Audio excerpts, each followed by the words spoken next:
It's a real privilege for me to speak of Mum's faith journey because the effects of that journey have touched most of us. Rena Wood was born into a strong Baptist family with a dedicated and well-known close relative in the person of Reverend Hedley Sutton. However, I'm sure she learned early on that God requires us to have a personal relationship with him and not rely on the relationship of relatives. I have two really treasured possessions from my parents. I've got Dad's Parker fountain pen, which is probably 70 years old now, and which he used to write his sermons and no doubt cheques. And I have Mum's Bible, much battered Bible, and it was given to her, bequeathed to her actually, by her Auntie Lois Hawthorne Cox. And it was given to her in 1912. But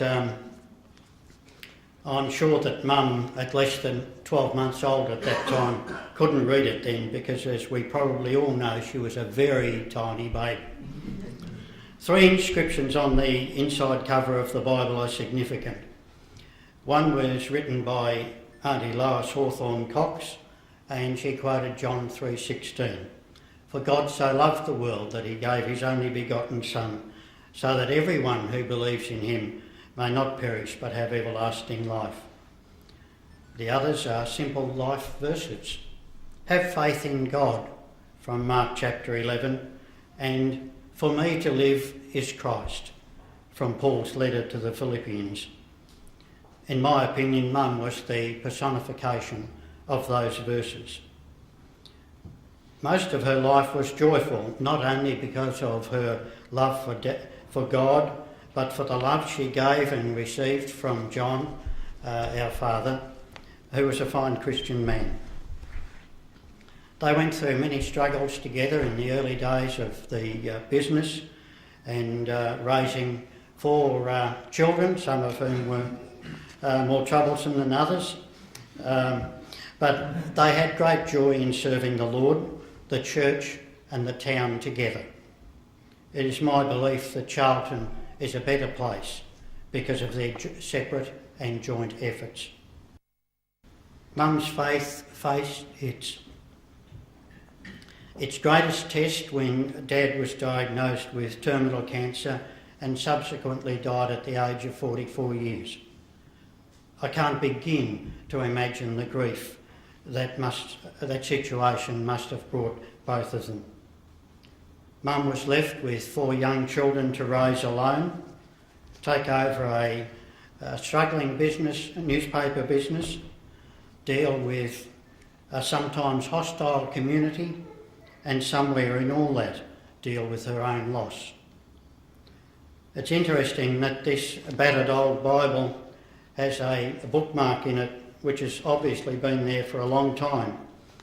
And it's when I opened it, it was at the pages that showed chapters 5, 6, 7 and 8 of Esther.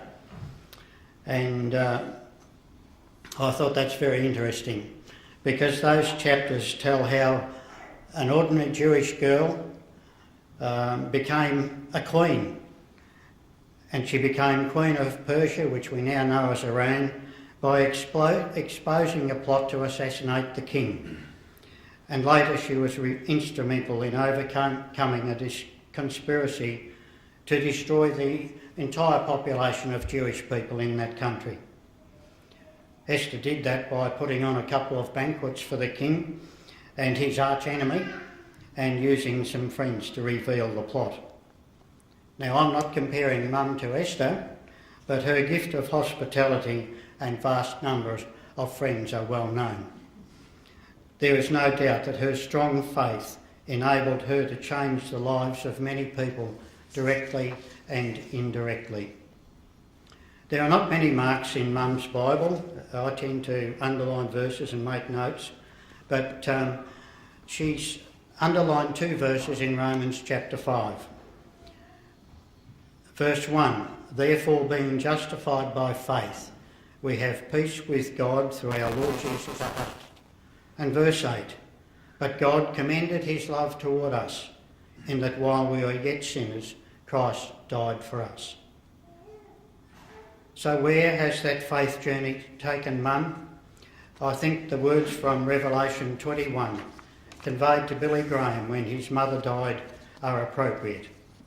And he was told, as we are told, your mother is alive and well, dancing through the gold-lined streets of glory, praising her heavenly Father and the Lamb that was slain. We couldn't wish for anything better than that, could we? Amen.